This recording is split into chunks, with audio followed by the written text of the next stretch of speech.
When the Prophet Muhammad ﷺ departed from this world, Arabia trembled once again. Many tribes who had accepted Islam now turned away. False prophets began to rise and rebellion spread across the land. But Khalifa Abu Bakr radhiyallahu anhu, the first leader of the Muslim Ummah, stood firm in his resolve, and he called upon one man who could restore unity and faith, Khalid bin Waleed, Saifullah, the sword of Allah. Khalid's first challenge after the Prophet's passing was not against foreign empires, but against his own people. The Arabian had fallen into chaos, and this campaign became known as the Ridda Wars. One of the earliest revolt was led by a false prophet named Toleha in Najd. Khalid marched swiftly to confront him, leading his army with unmatched discipline and courage. In the heat of battle, Toleha's army broke apart and he fled the field in disgrace. Later, realizing his error, Toleha repented and returned to Islam, a testament to Khalid's strength and mercy. After Toleha, Khalid continued his journey across central Arabia, facing smaller rebellions one after another. These tribes had refused to pay zakat and denied the authority of Khalifa. With each victory, Khalid not only crushed rebellion but re-established justice and unity under Islam. Through his campaigns, the Arabian, once divided, began to heal and come together again under one faith. Then came one of the bloodiest battles in early Islamic history, the Battle of Yamama. Here Khalid faced Musaylama Kazzab, another false prophet who commanded tens of thousands of followers. The fighting was fierce and chaotic, and many companions of the Prophet ﷺ were martyred, including 70 who had memorized the Quran. The losses were heavy, but Khalid's courage never stopped. He personally led the decisive charge that struck Musaylama down and ended his falsehood forever. With that victory, the unity of Islam was restored across Arabia. With peace returning to the land, Khalifa Abu Bakr looked beyond the desert to the great empires of Persia and Rome. The time had come to carry the message of Islam to the wider world, and once again he turned to Saifullah, Khalid bin Waleed. Khalid's first campaign beyond Arabia was against the Persian Empire in Iraq. The first great clash came at the Battle of Chains, named so because the Persian soldiers had tied themselves together with iron chains, vowing not to flee. But Khalid's brilliant strategy and relentless assault shattered them completely, and he personally killed their general, Hormuz. This victory sent a shockwave through the region. For the first time, the Muslims had defeated a world superpower. The next confrontation came near the Euphrates River at Al-Madar, known as the Battle of the River. Khalid launched a surprise attack at dawn, crossing the river with speed and precision. The Persians were overwhelmed, and once again victory belonged to Muslims. Soon after, at Walaja, Khalid executed one of the most famous military maneuvers in history, the double envelopment. He encircled the Persian army from both sides, crushing them entirely.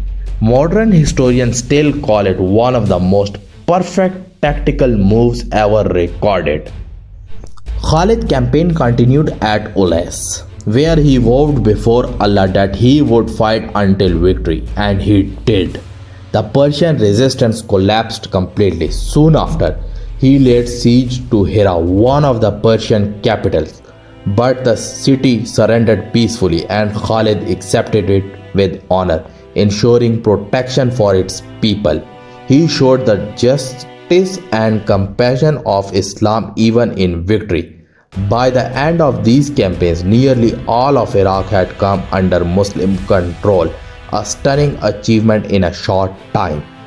But Khalid's journey was far from over. Soon new commands came from Khalifa Abu Bakr to head west towards Syria, where the powerful Byzantine Empire was preparing huge armies to stop the growing strength of Islam.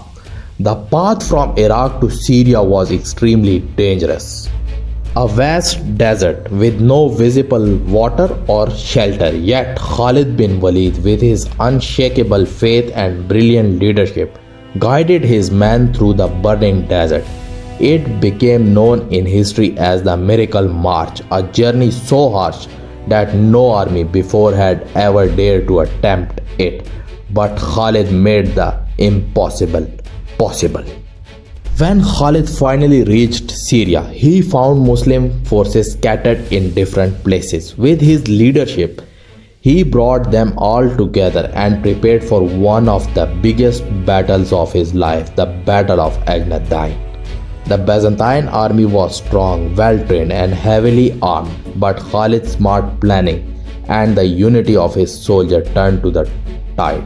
The Muslims won a clear and powerful victory, and this success opened the doors of Syria for the message of Islam to spread. From there, Khalid marched toward Damascus, the most beautiful and important city in the region. He surrounded the city and laid siege to it for several weeks, until it finally surrendered. But when Khalid entered Damascus, he did not come as a cruel conqueror seeking wealth or power. He came as a humble servant of Allah. He promised safety to the people and protected their homes, families, and place of worship. Though his actions, Khalid showed that the mission of Islam was not about taking land or treasure, but about spreading justice, mercy, and peace. After the victory in Damascus came one of the greatest and most important battles in history, the Battle of Yarmouk.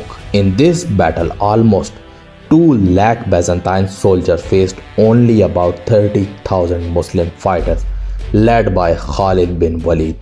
For 6 long days, the fighting was fierce and non-stop. The Byzantine army struck again and again, but Khalid's smart strategies, quick movement, and ability to keep his men spirits high turned what seemed impossible into a great victory.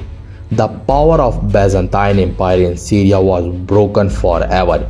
Yarmouk became a historic turning point, a battle that changed the future of the entire region and the course of world history.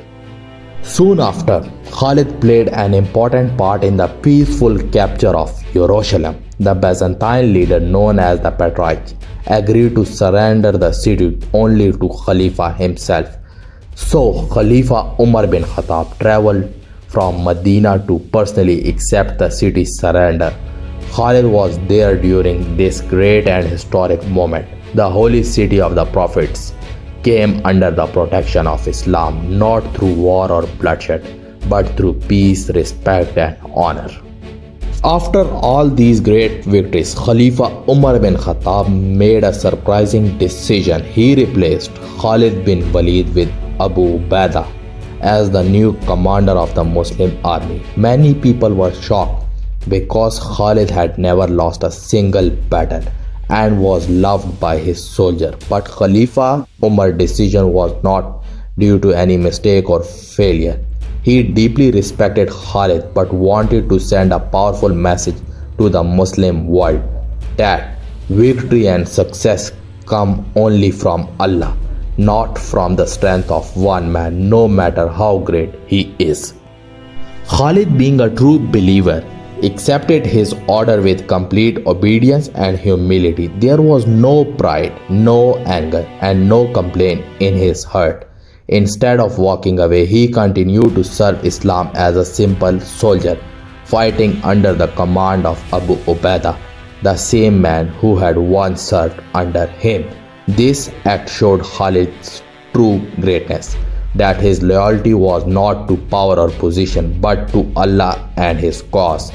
Even without a title, he remained the same fearless warrior, devoted servant, and humble believer that history would forever remember as the sword of Allah, Saifullah.